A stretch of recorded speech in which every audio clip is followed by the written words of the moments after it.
जाता है। वो कॉन्फ्रेंस का इनॉग्रेशन एक शास्त्रकार किया।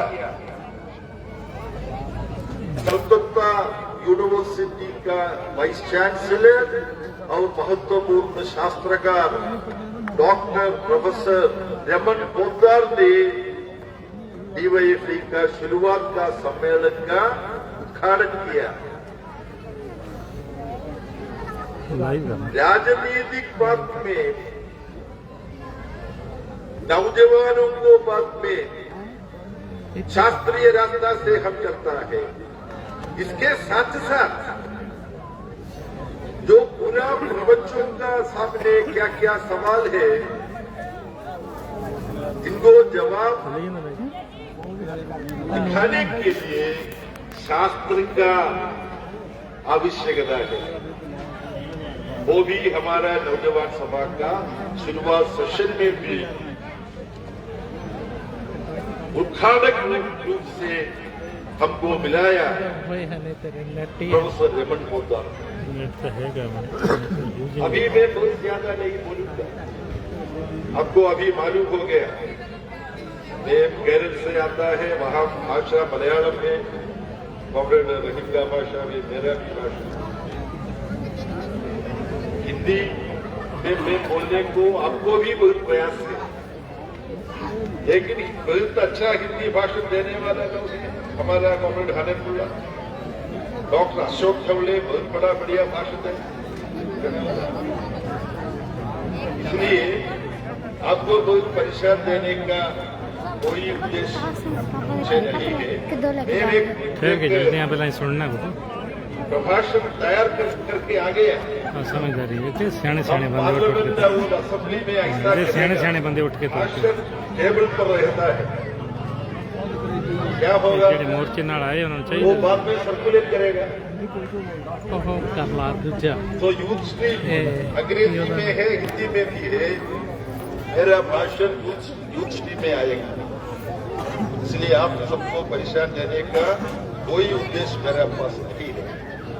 लेकिन एक दो चीज मैं बोलूंगा। अभी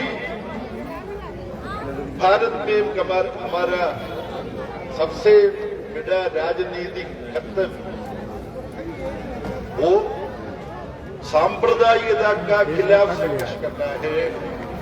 और नौजवानों को जो मुद्दा है बेरोजगारी, इसका ऊपर संघर्ष करना है। किसानों, मजदूरों, खेत मजदूरों, महिलाओं, इनका ऊपर पूंजीपति लोगों का जो शासन है, नरेंद्र मोदी, अमित शाह, निर्मला सीतारामन, उनको रास्ता क्या है? इनका रास्ता, इनका शासन अंबानी और अदानी ऐसा पूंजीपति लोगों को मदद देने का शासन है।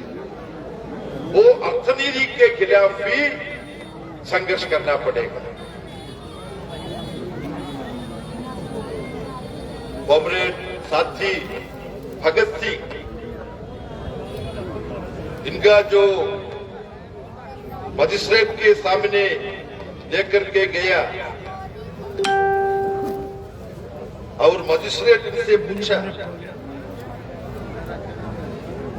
जो समय भगत सिंह और दूसरा लोगों को मजिस्ट्रेट के सामने लेकर के जाते थे, उसी समय भगत सिंह और दूसरा साथी इनकलाब जिंदाबाद ऐसा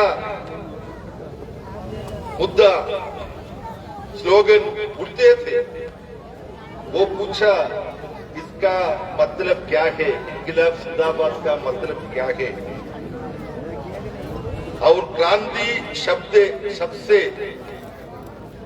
उनका क्या अभिप्राय है? ऐसा मजिस्ट्रेट पूछा, ब्रिटिश मजिस्ट्रेट पूछा। वो अभिप्राय भगत सिंह और बकेश्वर दत्त, वो दोनों लिख करके सनसेट को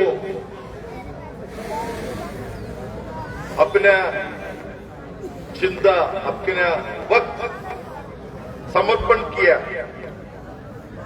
वो बोलते थे अभी भी ये रेलेवेंट है, अभी भी ये ठीक है। इसलिए मैं जो भगत सिंह और बकेश्वर दत्त लिखा वो आपका याद में है। और एक बार फिर मैं कोट करता है इनका वाजे, हमारे लिए क्रांति का मतलब है ऐसा समाज स्थापित करना जिसमें मजदूर वर्ग की सत्ता को स्वीकार किया जाए और पूरी दुनिया से वंशीवाद और सांप्रदायिकता छोड़े और एक सामाजिक क्रांति हो जाएगा।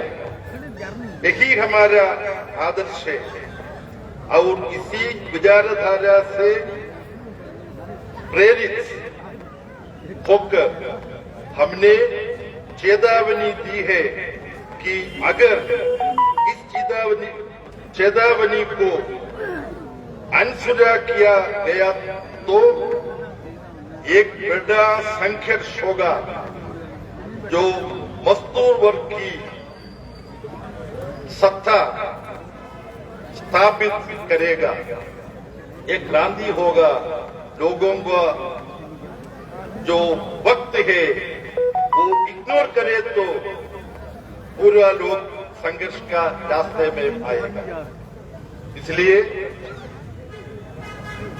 शहीद भगत सिंह और दूसरा साथियों उसी समय अंग्रेजी साम्राज्यवाद का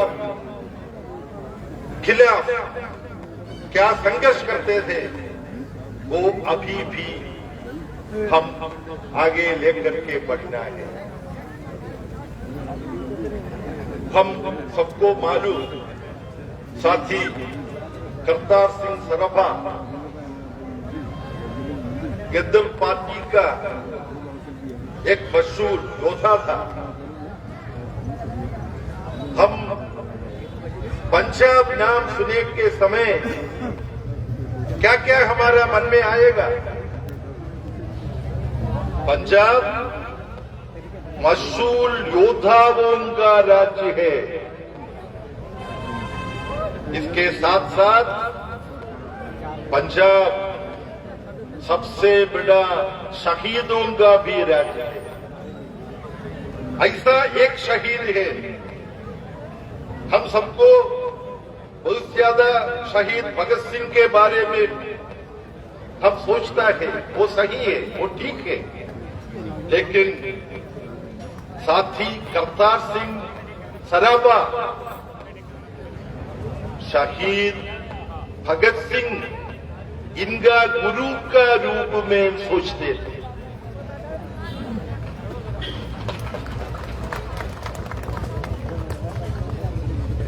इसी महीने में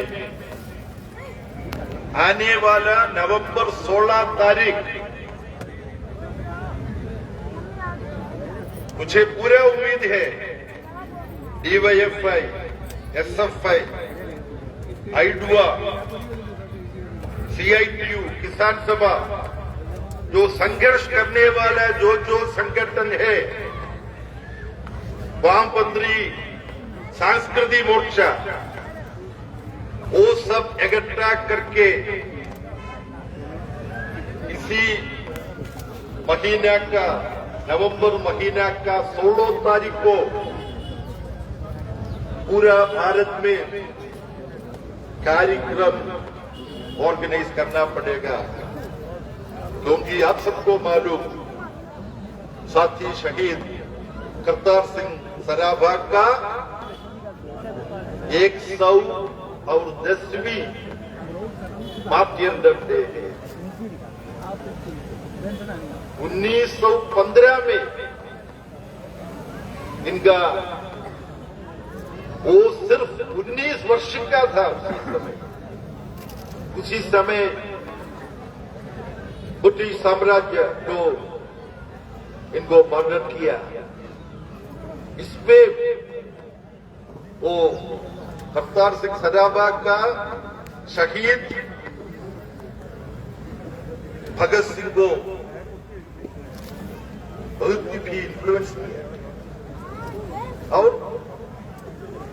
शहीद भगत सिंह लिखा, बोला करतार सिंह सराबा मेरा इंस्पिरेशन है। 1913 गदर पार्टी का फॉर्मेशन हुआ सैन फ्रांसिस्को में, अमेरिका में। यहां ब्रिटिश साम्राज्य के खिलाफ लोगों का ऊपर हमला होते हैं, इसलिए भारत का ये प्रांत का लोग, पंजाब का लोग अमेरिका गया, इसमें था करतार सिंह सराबा। दूसरा और एक पॉइंट ठीक है, बहुत इंपॉर्टेंट है, अभी भी है। पैसे दे दो। अमेरिका में ठीक है। करतार सिंह सराबा बहुत ही ज्यादा वंशीय विद्वेष का अनुभव हो गया। वो मालूम वंशीय विद्वेष मालूम हो गया आपको? मालूम हो गया वंशीय विद्वेष अभी भी अमेरिका में चलता है। जो लोग इनका वो जो सफेद नहीं है और यूरोपियन सफेद नहीं है, इनका ऊपर हमला होगा। अभी भी ऐसा है। इसका खिलाफ संघर्ष करने